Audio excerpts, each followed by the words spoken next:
જય માતાજી। અશુભ મંગળનો પ્રભાવ કેવો હોય છે અને જાણો તેના ઉપાયો। શું છે એ ઉપાય ચાલો જાણીએ। એ પહેલા આ વિડીયોને લાઈક જરૂરથી કરી દેજો। જો તમને મંગળનો અશુભ પ્રભાવ છે તો તેના લક્ષણો કંઈ આવા હોય છે। જો તમારી જન્મકુંડળીમાં મંગળ અશુભ સ્થાનમાં હોય તો એક્સિડન્ટ થવા, કોઈ નાની મોટી બીમારી આવે, ઓપરેશન થાય, કોઈ અચાનકથી તકલીફો આવવી, કારણ વગરના કલેશ કજિયા ઊભા થાય, મગજ ખૂબ જ ઉગ્ર રહે, હરસ મસા, બ્લડ પ્રેશર, આ બધા મંગળના સંકેતો છે।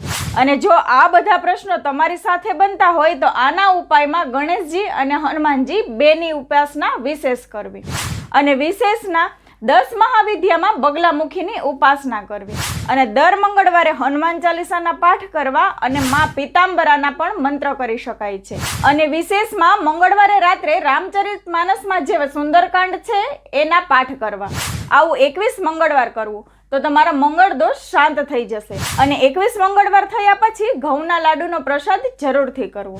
તો આ ઉપાય મંગળને શાંત કરવાના છે। જય માતાજી।